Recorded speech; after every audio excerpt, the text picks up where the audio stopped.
कांग्रेस हर उस व्यक्ति से नफरत करती है जो सामान्य मानवी की बात करता है, जो उनके भ्रष्टाचार को सामने लाता है, जो उनकी स्वार्थ भरी राजनीति पर प्रहार करता है।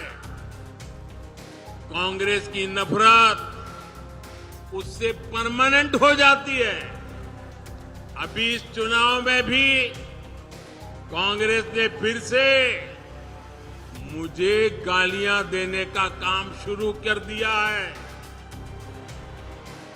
मैंने देखा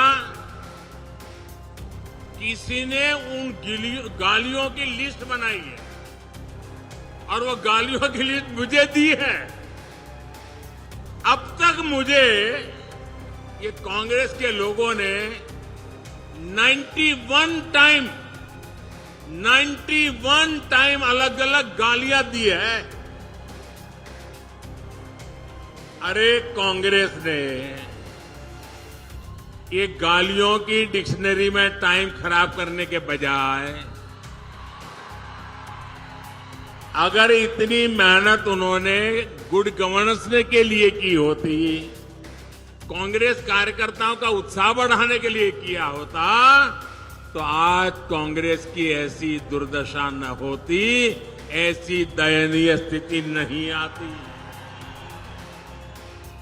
लेकिन साथियों, जो भी गरीब के लिए काम करता है, जो देश के लिए काम करता है, उसे अपमानित करना ये कांग्रेस का इतिहास है। मैं अकेला नहीं हूं जिस पर इस तरह के हमले किए गए। आपको मालूम है, पिछले चुनाव में चौकीदार चोर चलाया, फिर आगे बढ़ गए मोदी चोर चलाया, फिर पूरा ओबीसी समाज चोर है चलाया, और अभी तो चुनाव की शुरुआत हुई कर्नाटका में, और मेरे लिंगायत भाइयों बहनों को भी चोर कहने की हिम्मत कर। कांग्रेस के लोग कान खोल करके सुन ले। आपने जब जब जिसको गाली दी है, उन्होंने आपको ऐसी सजा दी है, ऐसी सजा दी है, आप दोबारा खड़े नहीं हो पाए हैं। इस बार कर्नाटका में भी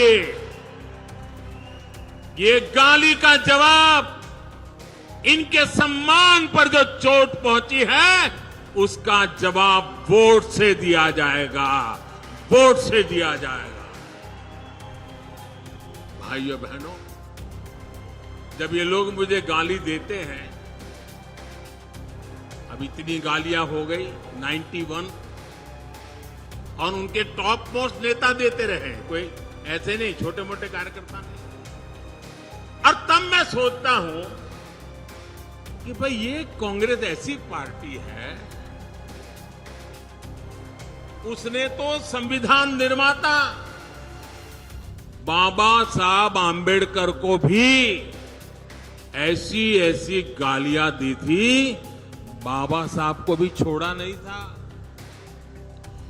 एक बार खुद बाबा साहब ने सार्वजनिक तौर पर विस्तार से बताया था कि कांग्रेस उन्हें बार बार गालियां देती है। कांग्रेस ने बाबा साहब को क्या क्या नहीं कहा। कांग्रेस बाबा साहब को राक्षस, राष्ट्रद्रोही, दगाबाज दोस्त, आप सुनकर के हैरान हो जाएंगे। उस जमाने में बाबा साहब जैसे महापुरुष को कांग्रेस ने ऐसी ऐसी गालियां दी थी। कितने ही अपमानजनक शब्दों से वो आए दिन बाबा साहब को अपमानित करते थे। आज भी हम लोग देखते हैं कि कांग्रेस कैसे वीर सावरकर जी को गालियां देती रहती है। कांग्रेस ने देश के जिन महान सपूतों को गालियां दी है, बड़े से बड़े महापुरुष उनकी गालियों के शिकार हुए हैं।